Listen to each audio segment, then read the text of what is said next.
안녕하세요. 오늘도 사연살롱을 찾아주셔서 감사합니다. 저와 친정엄마는 정말 혹독한 시집살이를 했어요.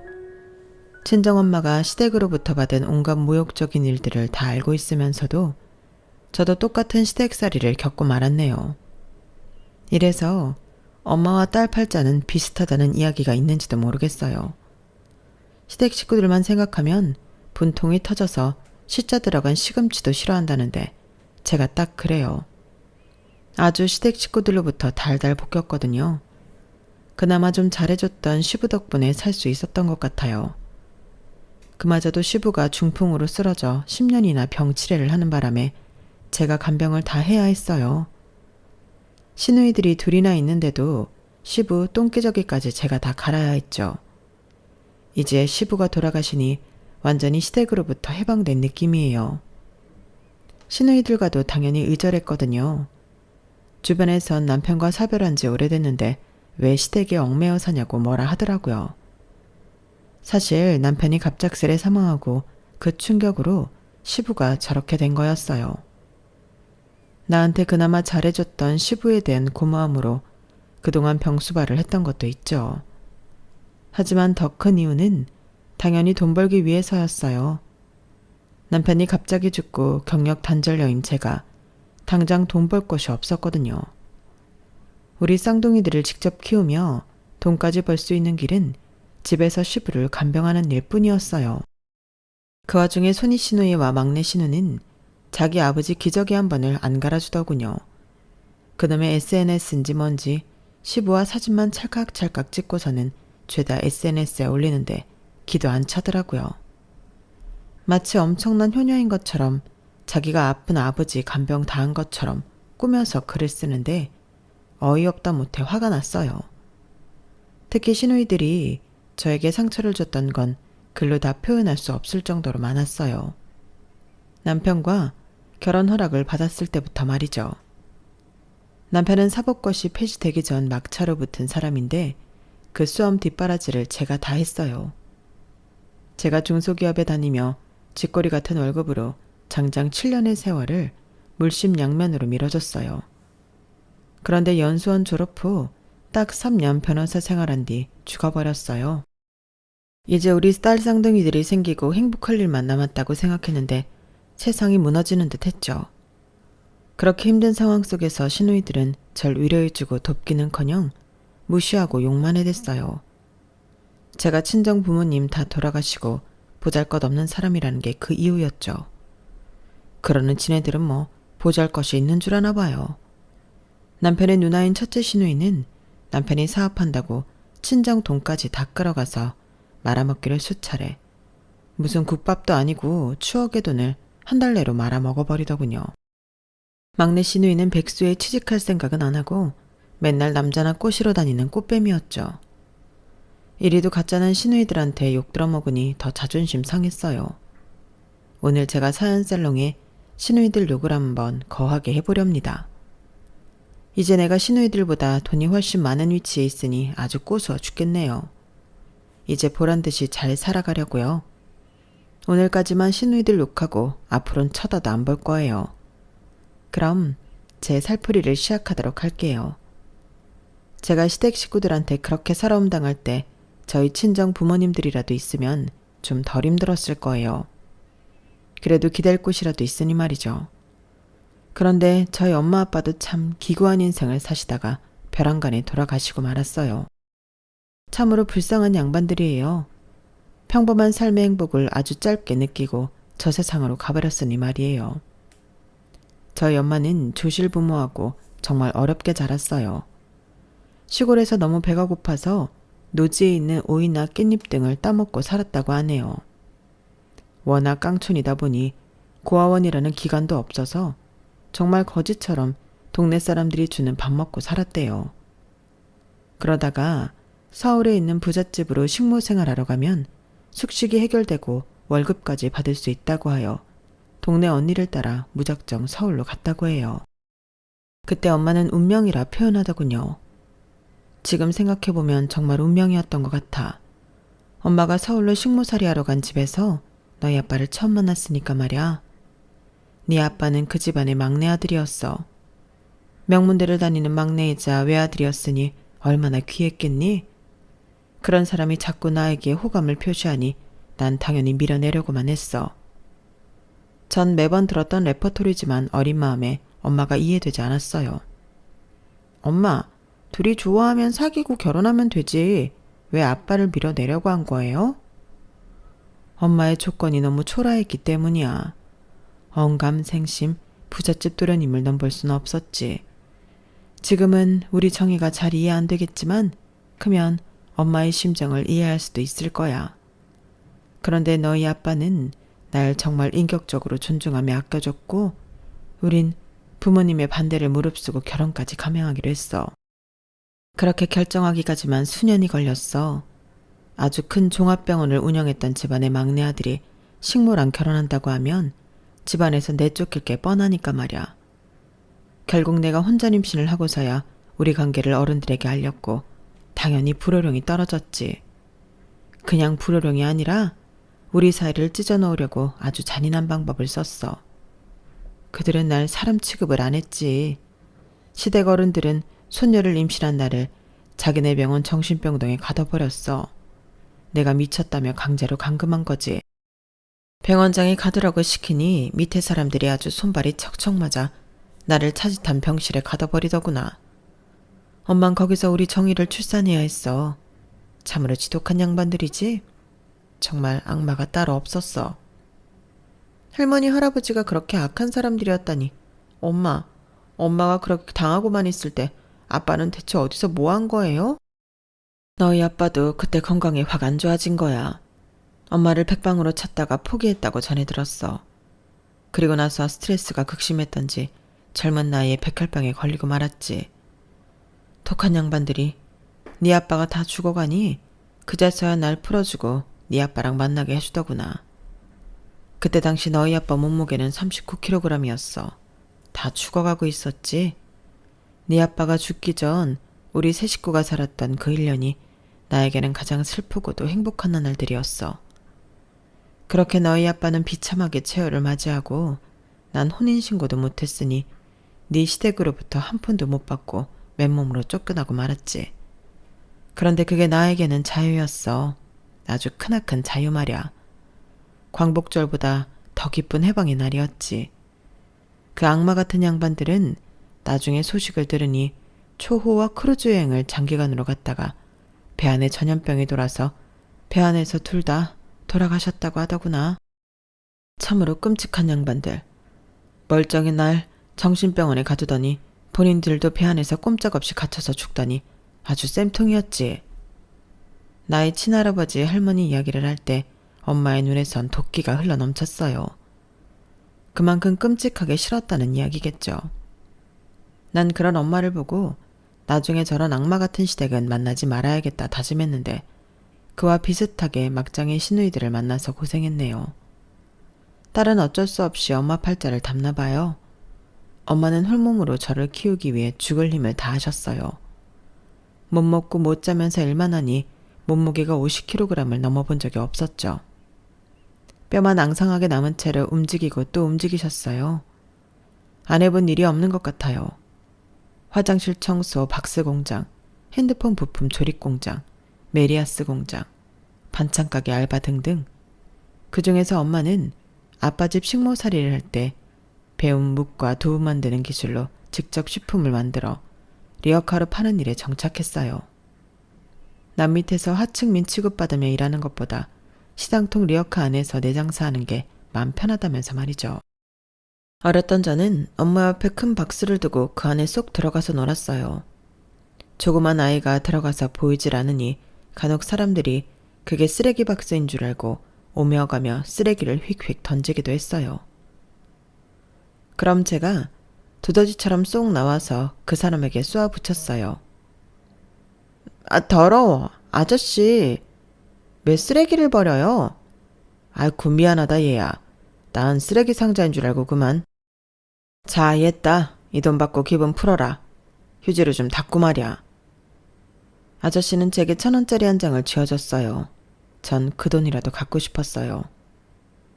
1,000원이 제게는 엄청나게 큰 돈이었거든요. 그런데 그걸 지켜보던 자존심 센 엄마는 제 손에 쥐어진 1,000원을 확 뺏어서 그 아저씨한테 돌려줬어요. 이 박스 우리 아이가 노는 곳이에요. 쓰레기 버리지 마세요. 그리고 이 돈 도로 가져가세요. 우린 거지가 아니거든요. 그렇게 엄마랑 저는 남한테 도움 안 받고 올곧게 살았어요. 정말 물류폰에서 돈이 가랑비에 옷 젖듯이 야금야금 모여서 결국 원룸 보증금 할 만큼은 모이더군요. 월세에서 반전세로, 반전세에서 전세로 가는 동안 마른 걸레를 쥐어짜듯이 허리띠를 졸라매고 절약하며 살았어요. 전세금 마련을 위해 있는 돈을 다 때려놓고 나니 또다시 현금은 다 떨어졌어요. 심지어 한동안 두부장사 묵장사가 안 될 때는 현금이 너무 없어서 전기가 끊기고 수도도 끊길 때가 있었어요. 요즘 세상에 이런 집이 있을까요? 하지만 옛날에 없는 사람들은 이렇게 비인간적인 환경에서 살 때도 있었어요. 제가 그 산 증인이죠. 엄마는 어떻게든 입에 풀칠할 거리라도 사기 위해 투잡을 시작했어요. 동네 폐지를 줍는 일이었죠. 두부 장사가 잘 안 되는 시간을 이용해 이미 있는 리어카로 폐지를 실어다 팔았어요. 점점 굽어가는 엄마의 허리를 보고 학교에 다니는 것조차 죄송했어요. 그 시간에 내가 알바를 해서 돈을 벌면 엄마가 굳이 폐지 줍는 일까진 안 해도 될 텐데 하는 생각이 들었죠. 그날도 하교하고 동네로 접어들었는데 저 멀리서 폐지를 줍는 엄마가 보이더군요. 반가운 마음에 아주 멀리서 엄마 하고 크게 불렀어요. 엄마는 제 목소리에 고개를 들고 허리를 펴고 제가 있는 쪽을 바라보셨어요. 아주 환하게 웃으며 절 향해 손을 흔들어 주셨어요. 그런데 그 순간 저 높은 비탈길에서 1톤 트럭 한 대가 와르르 엄마를 향해 달려오는 거 아니겠어요? 너무 순식간에 빠른 속도로 말이죠. 비탈길 아래쪽에 있던 엄마는 굉음과 함께 달려오는 트럭을 감지했지만 때는 이미 늦고 말았어요. 엄마! 얼른 피해! 엄마! 제가 목에 핏대 세우며 엄마한테 외쳤지만 너무 끔찍한 장면을 목격한 뒤였어요. 전속력으로 엄마에게 달려갔고 곁에 있던 사람들에게 소리쳤어요. 제발 우리 엄마 좀 살려주세요. 누가 119 좀 불러주세요. 엄마! 엄마! 피투성이가 된 엄마는 그때까진 의식이 좀 있어서 실눈을 뜨고 절 바라봤어요. 한 줄기 눈물을 떨구면서 제게 아주 얇은 목소리로 말했어요. 우리 딸 정이야. 내 딸 미안하다. 미안해. 엄마, 피가 너무 많이 나잖아. 엄마가 뭐가 미안해. 내가 미안하지. 내가 엄마를 부르지만 않았어도 이런 일은 없었을 텐데. 제발 깨어나세요. 곧 119 올 거야. 절대 정신 잃으면 안 돼. 엄마 없으면 나 혼자 어떻게 살아. 엄마. 목 놓아 엄마를 불렀지만 그러기엔 피가 너무 많이 났어요. 응급실에 가서도 내 피를 엄마한테 주면 안 되겠냐고 소리치며 울어댔지만 엄마는 이미 돌이킬 수 없는 상태였죠. 내 세상이 무너져 내렸어요. 며칠 밤을 새도 잠이 안 왔어요. 내가 그때 엄마를 불러 세우지만 않았어도 엄마가 그 트럭을 피할 수 있었을 텐데 다 내 탓이다. 내가 엄마를 죽인 거다라는 자책감이 24시간 날 괴롭혔어요. 그러기를 며칠이 지나고 저도 거의 산송장이 되어갈 때쯤 잠깐 낮잠이 들었는데 꿈에 엄마가 나타났어요. 엄마는 너무나도 평온한 얼굴을 하며 이렇게 말씀하셨어요. 정이야, 편하게 누워서 자. 죄책감에 시달릴 필요 없어. 엄마의 운명이 여기까지인 거야. 네 탓이 아니야. 네가 행복하게 열심히 살아가지 않는다면 엄마는 지천을 떠돌며 하늘나라에도 가지 못할 거야. 제발 악착같이 행복하게 살아줘. 그것만이 네가 할 일이야.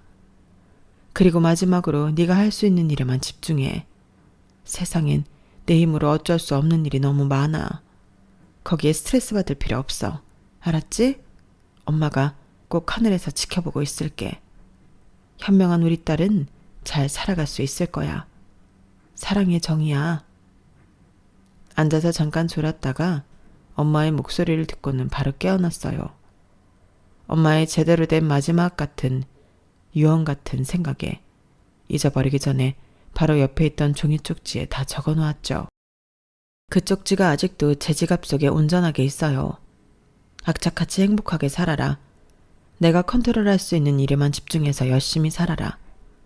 엄마의 말씀을 제 생활 신조로 삼고 그대로 살아가고 있어요. 덕분에 그 후로 살아가면서 제가 어찌할 수 없는 일에 대해서는 스트레스를 최대한 받지 않으려 노력하는 것 같아요. 세상엔 진짜 별별 일이 다 일어나잖아요. 여러분께서도 내 노력으로 컨트롤할 수 없는 부분에서 일어나는 일에 너무 개념치 마세요. 잊을 수 없다면 그대로 두고 그저 눈앞에 내 할 일에 대해서만 집중하는 게 현명한 것 같아요. 어쨌든 그 후로 엄마는 내 가슴속에 별로 묻어두고 일상생활을 이어가야 했어요. 물론 쉽진 않았어요. 현금도 한 푼 없는 상태였고 남은 건 원룸의 전세금 뿐이었거든요. 전세금을 빼서 월세를 돌리고 몇 달간 학교를 다니며 그대로 생활했어요. 하지만 거금의 월세가 매달 빠져나가니 이겨낼 재간이 없더군요. 학교에서 학교하고 남는 시간에 알바를 하며 생활비 및 월세를 충당하기가 무진장 어려웠어요. 어쩔 수 없이 학교 측에 사정을 말씀드리고 자퇴를 했어요. 학교에선 고아원 등 기관에 들어갈 것을 권유했지만 그때의 생각엔 난 원래부터 고아가 아닌데 왜 내가 고아원에 들어가야 하나 하면서 혼자 이겨내고 싶었어요. 학업은 다 커서 다시 시작하면 된다고 생각했어요. 어찌 보면 어리석은 생각이었죠. 어쨌든 고등학교도 제대로 졸업하지 못한 채 엄마가 남겨준 리어카를 끌고 시장에 나갔어요. 맨 처음엔 복숭아가 제철이어서 도매시장에서 복숭아를 좀 사다가 팔았어요. 워낙 비싼 과일이라 복숭아를 맘 놓고 먹어보지 못한 한이 있었거든요. 그런데 어렸을 때 복숭아를 먹었을 땐 이런 일이 없었는데 복숭아를 가까이만 해도 눈이 부어오르고 연신 재채기가 나고 정말 난리도 아닌 거예요. 알고 봤더니 제게 복숭아 알레르기가 있었던 거죠. 하루 만에 복숭아를 팔아보겠다는 야심찬 계획은 물거품이 되었어요.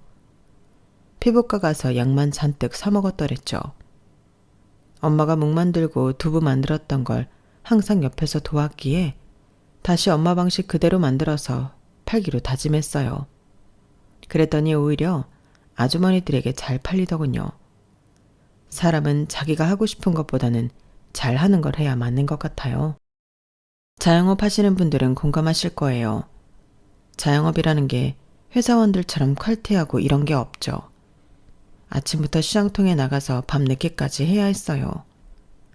바보처럼 처음엔 앉을 의자도 준비 안 했다가 딱 하루 서서 일하고 집에 와서 그대로 쓰러질 뻔했어요. 바로 다음 날부터 플라스틱 의자를 준비해서 앉아가면서 장사했어요. 4, 5시쯤 장시간에 장사가 한창 잘 될 때는 정신없다가 저녁 시간이 되면 폭풍처럼 배가 고프기 시작했어요. 바로 앞 편의점에 있는 라면을 후루룩 쩝쩝 아주 맛나게 먹고 있는 남자가 있더군요. 무슨 먹방 보듯이 그 남자가 라면을 흡입하고 있는 장면을 뚫어지게 쳐다봤어요. 그러다가 눈이 딱 마주쳤어요. 갑자기 머쓱해져서 다른 곳으로 시선을 돌리고 말았죠.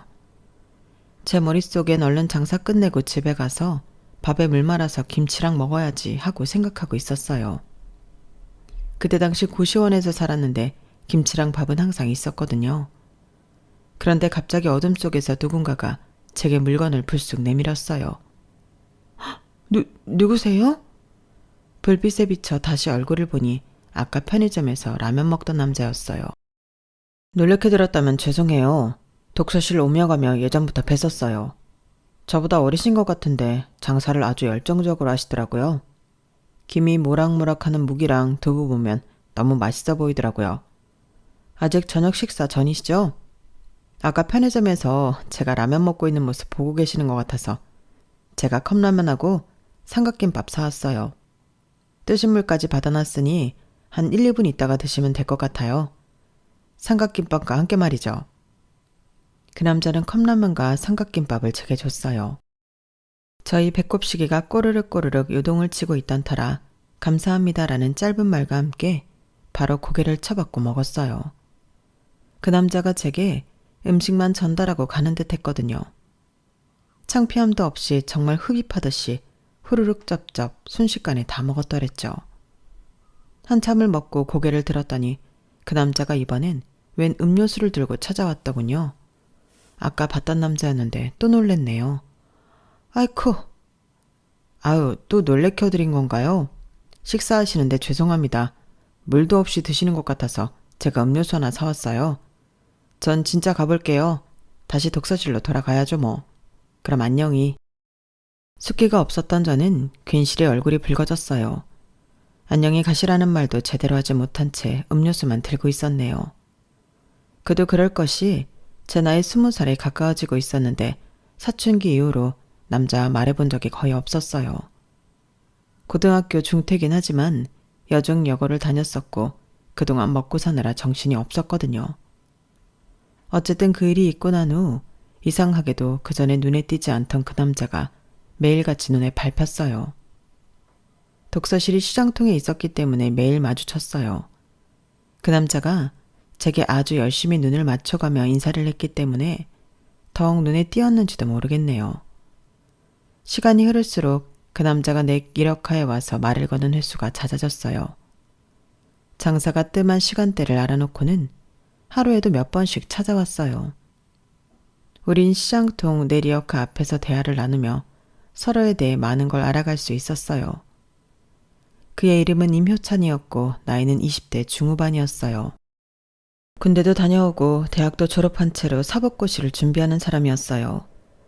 그때 당시 사법고시가 폐지되고 로스쿨이 들어선다는 기사가 났던지라 그 사람은 똥줄 타며 공부하고 있더군요. 그런데 똥줄 타는 것 치고는 너무 열심히 안 했어요. 특히 저 때문인 것 같아서 그 사람이 수험생이라는 걸 안 뒤로는 제가 공부에 매진하라고 말할 정도였으니 말이죠. 그렇게 어려운 시험 준비하면서 저랑 이렇게 노닥거릴 시간이 없을 것 같아요. 괜히 제가 시간 빼는 것 같아 죄송하네요. 얼른 독서실로 들어가서 공부하세요. 정희 씨가 내 머릿속에 들어와 떡하니 앉아있으니 공부에 집중이 안 되는 건 맞긴 하네요. 그럼 이렇게 하죠. 우리 이 시간부로 연인합시다. 정희 씨를 내 여자로 딱 결정해 놓으면 맘 놓고 사법고시 준비할 수 있을 것 같아서요. 어때요, 내 제안? 그때 제가 딱 20살이 됐을 시점이었는데 그의 갑작스런 연인 제안에 또 얼굴이 발그레해졌어요. 그런데 지난 몇 달간 그와 나눈 이야기들, 그 시간들이 너무나 달콤했기 때문에 거절하고 싶지가 않았어요. 엄마 이후로 누군가에게 기대고 싶어지는 마음이 처음이었거든요. 이 세상에 가족이라곤 아무도 없이 매일 리어카 끌고 장사하러 다니는 생활에 그가 활력이 되어줬죠. 나름 서울에 좋은 대학 나오고 변호사가 되려는 그와 사귄다는 게 내 자신이 염치 없이 느껴졌지만 그런 거 다 차치하고 그의 여자친구가 되고 싶었어요. 그래서 바로 오케이 해버렸죠. 그렇게 연인이 되고 나니 오히려 남친은 만족해하며 공부에 좀 더 매진했어요. 하지만 워낙 어려운 시험이었으니 남친 나이 30이 넘도록 합격하지 못했죠. 아우, 또 떨어져 버렸네. 꼭 1차는 붙는데 2차에서 계속 떨어진다니까? 자기야, 좀만 기다려줘. 내가 꼭 합격해서 자기 호강시켜줄게. 추울 때 추운 데서 일하고 더울 때 더운 데서 일하는 거 안 하게 해줄 거야. 안쓰러워서 못 봐주겠어. 그즈음 리어카를 끌고 시장통 여기저기 다니며 장사를 하는데 저도 점점 지쳐가고 있었어요. 그도 그럴 것이 제 장사가 잘 돼가니 어느 장소에 가든 그 근처 상점의 주인이 뱁새 눈을 하고 절 쫓아내곤 했거든요. 아니 왜 남의 가게 앞에서 리어카를 내놓고 장사하고 지랄이야. 우리 가게 들어오는 손님 다 맞고 말이야. 멀리서 내 가게가 안 보이잖아. 당장 꺼지지 못해? 저도 장사에 점점 장뼈가 굵어져서 같이 맞받아쳤어요. 아니 아줌마, 이렇게 멀리 떨어져서 장사하는데 아줌마 가게가 안 보이긴 왜 안 보여요. 우리 무기랑 두부 사러 오는 손님들이 오히려 그 가게에 가서 물건도 팔아주는구만. 괜히 질투하고 난리야. 내가 어리니까 물처럼 맹한 줄 아는 모양인데 계속 장사 방해하고 나한테 호통치면 나도 가만히 있지 않을 거예요. 그토록 수기가 없던 제가 시장통 짬밥 몇 년을 거치다 보니 이렇게 용기 있어지더군요. 하지만 장사에 대해 계속 회의를 느끼고 있긴 했어요.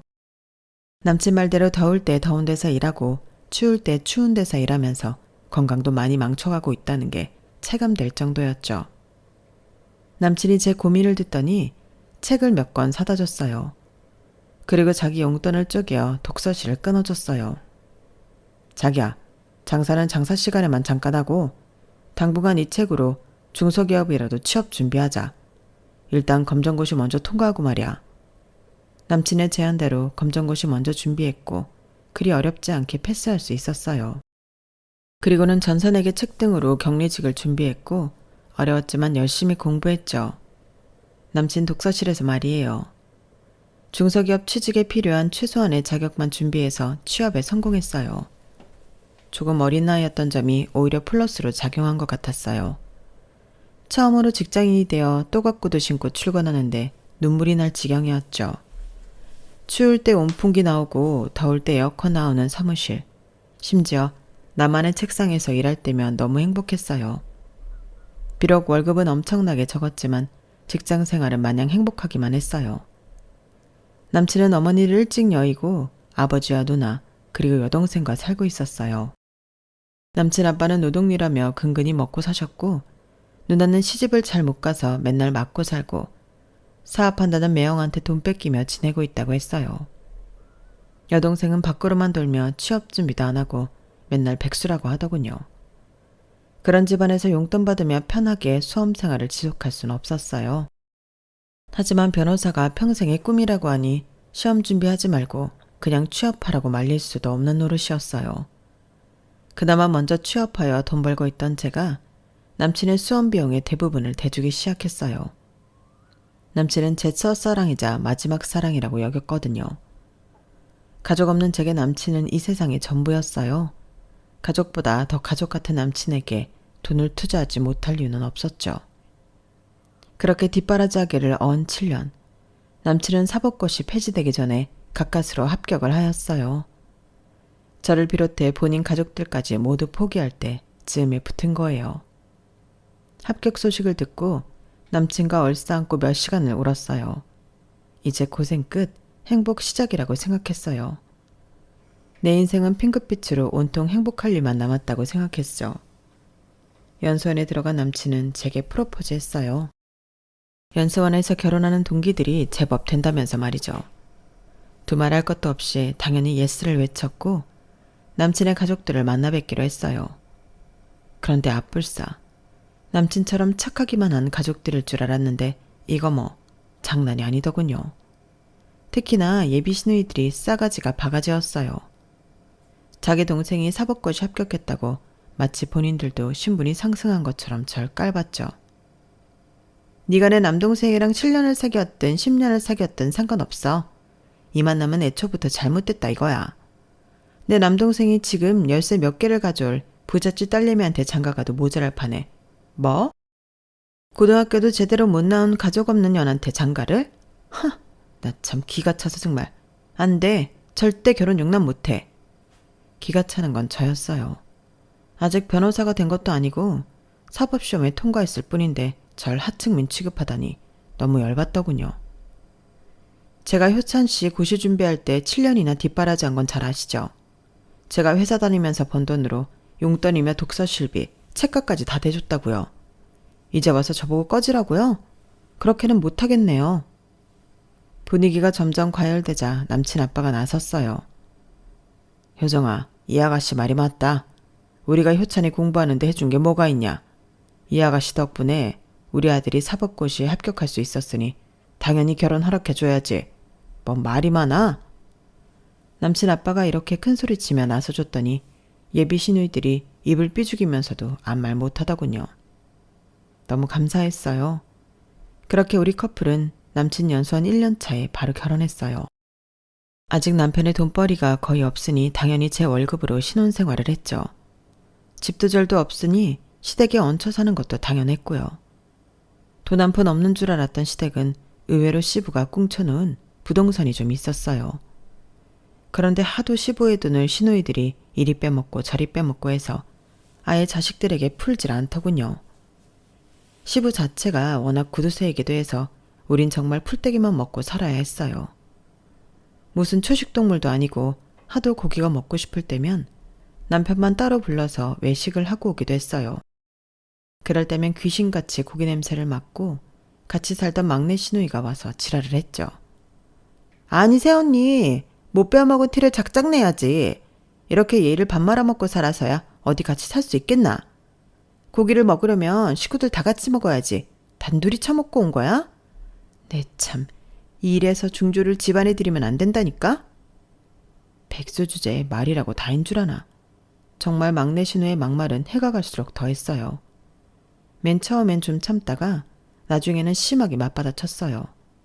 그랬더니 좀 잠잠해지더군요. 중졸인 나보다 고졸인 아가씨는 뭐가 그리 못나서 돈 한 푼 못 벌고 빌빌대시나? 그렇게 고기가 드시고 싶거든 나가서 직접 돈 벌어서 사드세요. 백수 주제에 돈 버는 사람 무시하고 난리야. 이렇게 같이 쏘아주지 않으면 한도 끝도 없이 사람 무시하는 종자들이 바로 2명의 시누이들이었어요. 같이 맞부딪히면서도 제 마음은 점점 피폐해져 갔어요. 시댁살이가 보통 힘든 게 아니더군요. 남편은 연수원 졸업하고 변호사가 되었어요. 하지만 나이 많고 사시 성적이나 연수원 성적이 좋지 않아 그런저런 로펌에 취직이 됐어요. 사자 붙은 전문직은 무조건 월 1,000 이상은 벌 줄 알았는데 오히려 대기업보다 못한 월급이었죠. 그래도 이제 맞벌이를 하게 됐으니 조금 숨통이 튀었어요.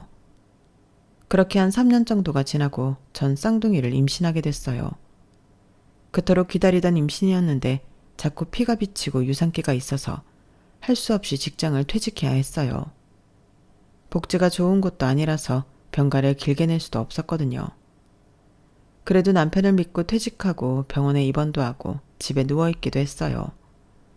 당연히 제가 누워있던 꼴을 못 보던 시누이들이 쌍으로 공격을 해댔죠. 아이고, 오랜만에 친정에 와봤더니 저것이 또 누워있네 그래. 옳게. 누구네 안 가져봤어? 어디서 공주처럼 맨날 쳐 누워있고 지랄이야. 얼른 일어나서 집안일 하지 못해? 평소 같았지만 맞받아치겠는데 임신을 하고 나니 호르몬 탓인지 자꾸만 눈물이 났어요. 그날은 말도 못할 정도로 꺼이꺼이 울어버렸죠. 도저히 더 이상은 참을 수 없어서 퇴근하는 남편을 붙잡고 호소했어요. 나 더 이상은 시댁살이 못하겠어. 그동안 모아놓은 돈도 있으니 당장 나가 살자. 분가하자고.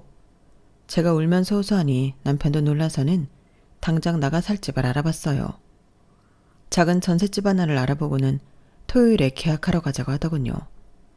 아직 계약도 안 했는데 뛸 듯이 기뻤어요.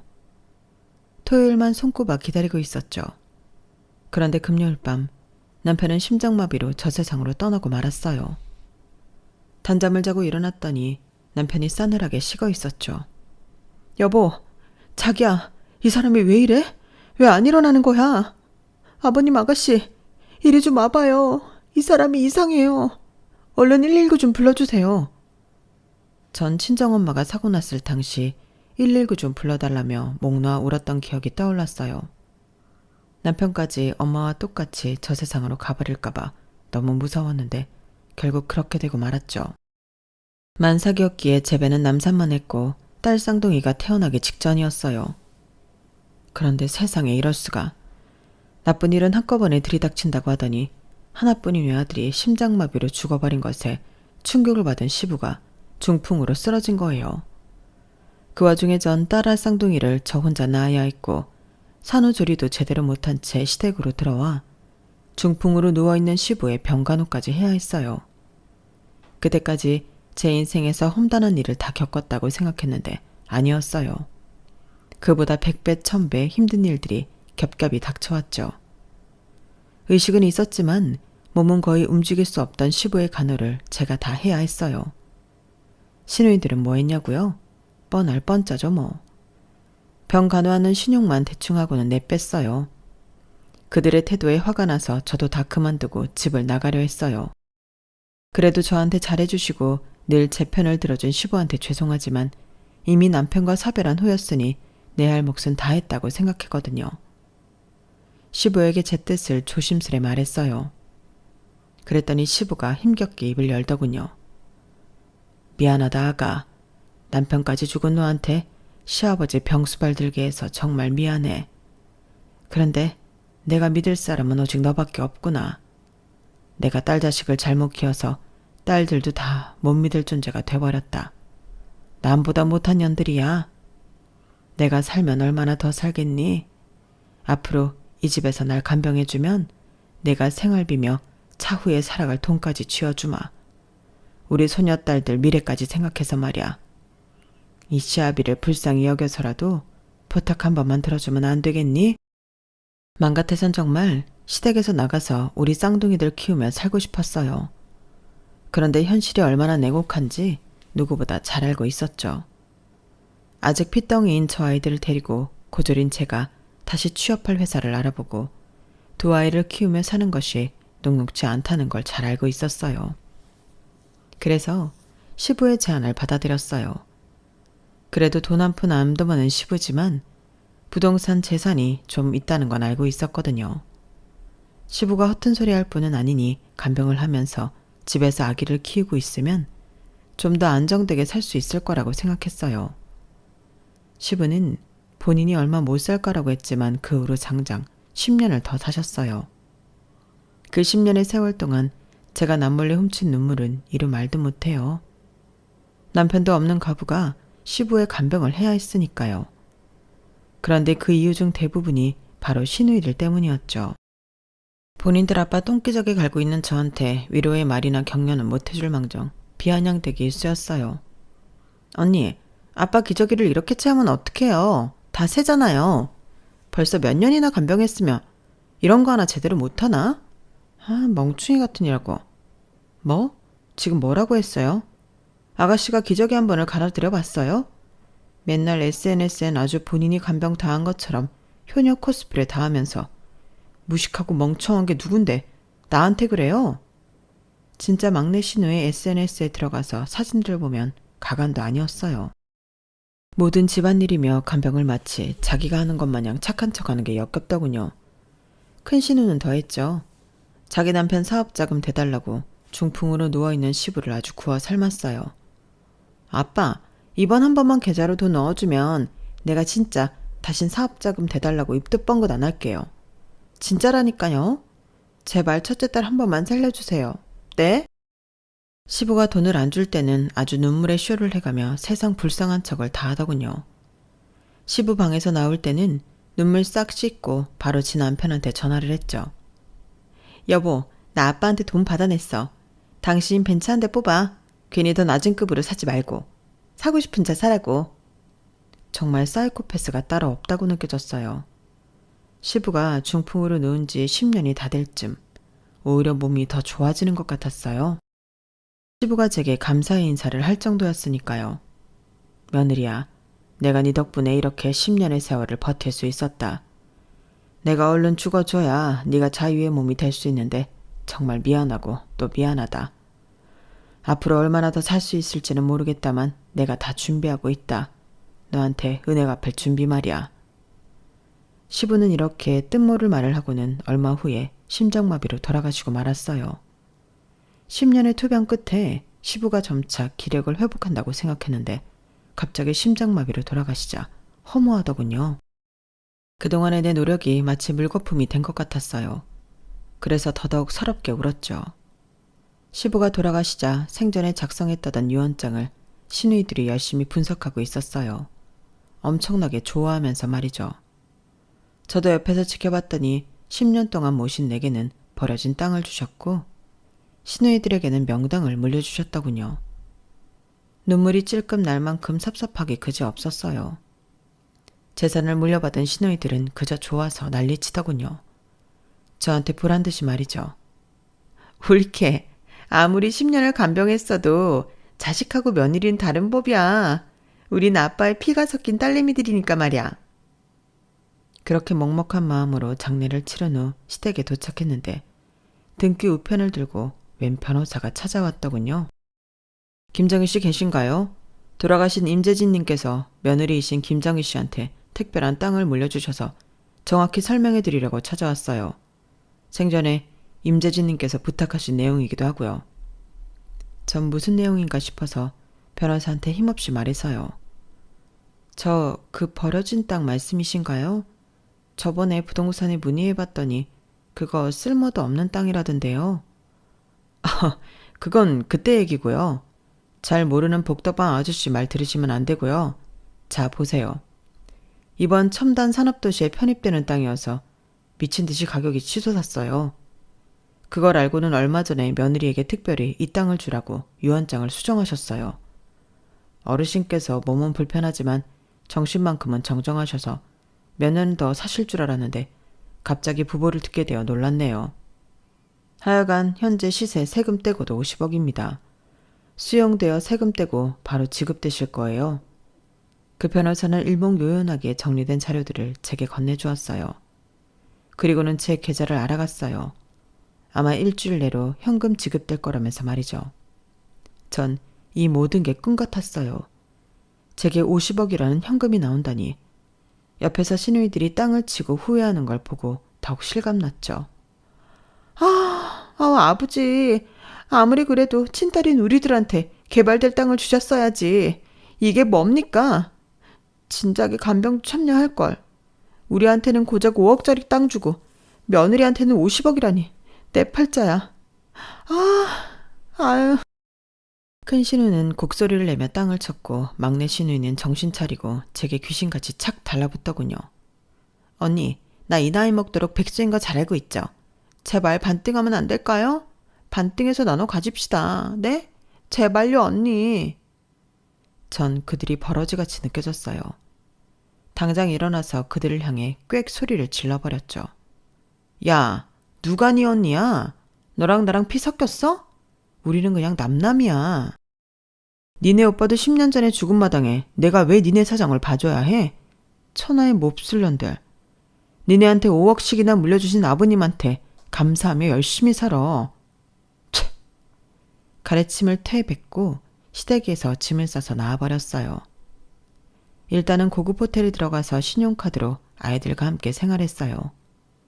현금을 받을 동안 괜찮은 30평대 아파트를 알아보고는 당장 짐을 꾸려 아이들과 입주했죠. 33평의 드넓은 아파트 거실에서 글을 쓰고 있는 지금도 사실 믿기지가 않아요. 최근에 안 건데 33평을 국민평수, 즉 국평이라고 한다면서요? 그만큼 남들한테는 익숙한 평수의 아파트인지 몰라도 저와 제 딸들한테는 대궐이 따로 없네요. 갑자기 주어진 수십억의 돈을 어떻게 써야 잘 쓸 수 있을지 궁리 중이에요. 이미 저보다 돈이 많으신 여러분들께서 돈 잘 사용하는 지혜로운 방법 좀 댓글로 많이 알려주세요. 여러분께서 설명하신 대로 현명하게 살아볼게요. 그럼 모두들 저의 행운의 기운을 받아서 행복하시길 바랄게요.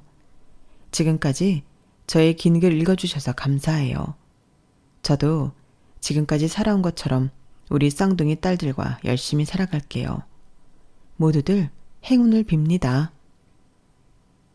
여러분, 사연 댓글에 응원과 현명한 조언 부탁드려요. 좋아요와 구독은 저에게 큰 힘이 됩니다. 오늘도 좋은 일 가득하세요.